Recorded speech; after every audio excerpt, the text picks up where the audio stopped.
E hoje, a primeira pessoa que eu quero conversar, antes de entrarmos, os deputados já chegaram, tem um monte de gente, brasileiros aqui, de outros estados, mas eu queria conversar um pouquinho com a presidente da ASFAV, da Associação dos Familiares e Vítimas do 8 de Janeiro, a Gabriela Ritter, que está aqui nos Estados Unidos passando por um drama familiar difícil.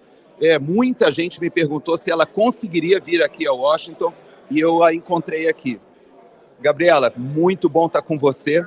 Eu sei que essa é uma oportunidade singular de nós, de alguma forma, trazermos para o exterior a situação dos nossos presos políticos no Brasil, e ninguém melhor do que você que tem acompanhado o drama dessas famílias. Qual é a sua expectativa para essa audiência pública hoje?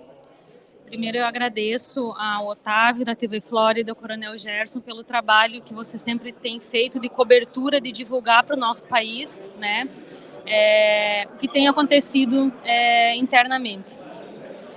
Eu tenho vivido um drama, né, com a minha filha, principalmente porque ela tem uma doença rara e nós passamos por diversas internações agora nos últimos meses.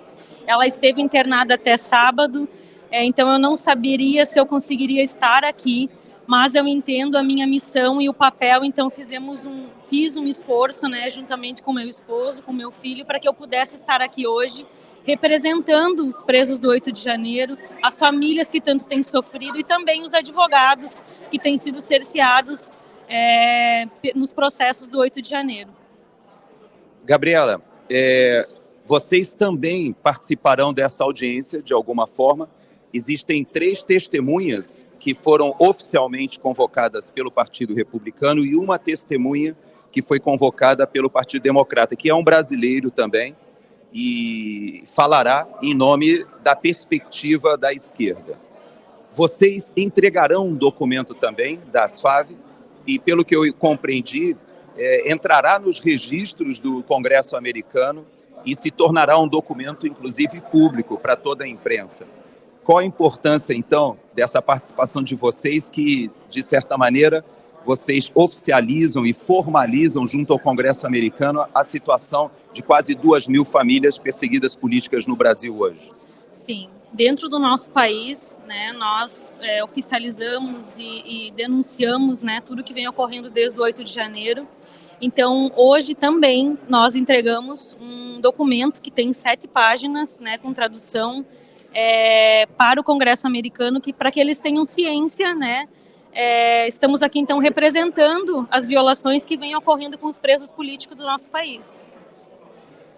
Nós temos vários advogados vieram com você. Eu estou vendo a Carol Siebra, o doutor Ezequiel, também a doutora Juliana, não é isso? Então, na verdade, é um pool de advogados que estão nesses casos, mas nós já temos os primeiros condenados que já transitaram em julgado, não é verdade? Ou seja, aqueles embargos de declaração, embargos infringentes, que normalmente demoram meses, no caso dos nossos presos políticos, eles transitaram rapidamente, e nós já temos, então, condenados do 8 e 9 de janeiro já cumprindo pena em regime fechado? Temos o seu Moisés, foi preso em São Paulo na semana passada, foi o primeiro, então, que transitou em julgado e já foi recolhido ao sistema penitenciário e já segue cumprindo pena. Temos outros que já estavam presos, mas que já foram, então, misturados à massa carcerária, né, para cumprir a pena. Mas que estava respondendo em liberdade, o primeiro é o seu Moisés.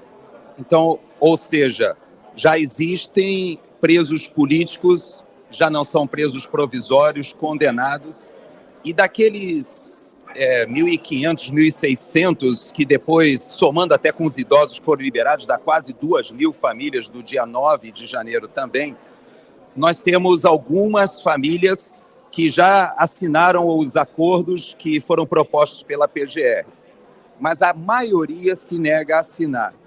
Porque qual é a desvantagem de assinar esse acordo proposto pela Procuradoria-Geral da República? Na verdade, os termos, eles são termos expressamente abusivos, assim como a gente tem acompanhado com as medidas cautelares, né, que garantiram que as pessoas foram libertas. São termos que não são propostos para para presos que cometem crimes graves, né? Mas o principal são questões morais mesmo, que é a confissão. Então, a maioria se nega a confessar um crime que não cometeu. Então, por isso a negativa, né? O índice tão alto de negativa. E é importante para a nossa audiência a gente relembrar que uma das bandeiras que a ASFAV levanta é justamente a inocência em relação a esses crimes, porque as pessoas estão sendo acusadas de tentativa de golpe de Estado, de abolição violenta do Estado Democrático de Direito, associação criminosa armada, além do dano ao patrimônio, que, por sinal, nós temos imagens, muitas imagens da CNN que vazaram, imagens de que nós temos nas redes sociais, de pessoas que realmente vandalizaram lá.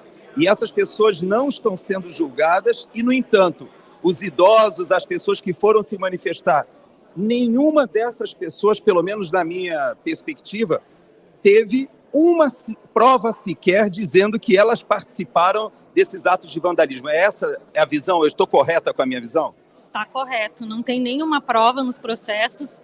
Na verdade, existem algumas provas que são colocadas em todos os processos. Então, existiam algumas armas, algumas facas, e aquelas imagens são colocadas em todas as sentenças.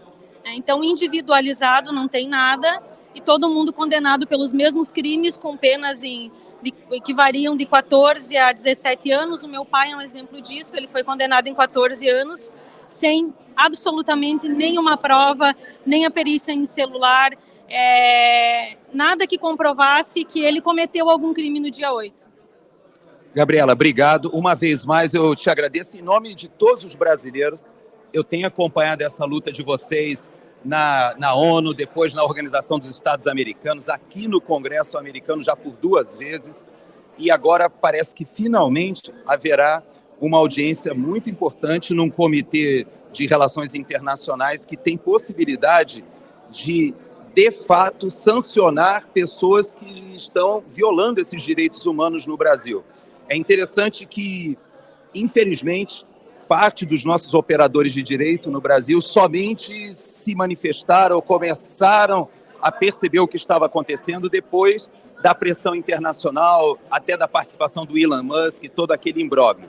Hoje nós teremos a oportunidade de ouvir o Paulo Figueiredo, vamos ouvir o CEO também do Rumble, que foi expulso do Brasil, e vamos também ouvir o Schellenberger, que foi o jornalista que publicou os Twitter Files Brasil.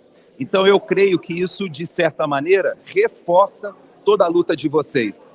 Já não é uma questão de advogado e cliente, mas passa a ser uma questão de interesse nacional. Então eu quero te agradecer muito, Gabriela. Eu sei o drama que você está passando, a gente tem acompanhado de perto, e eu quero te dizer que você nos representa, a ASFAV nos representa.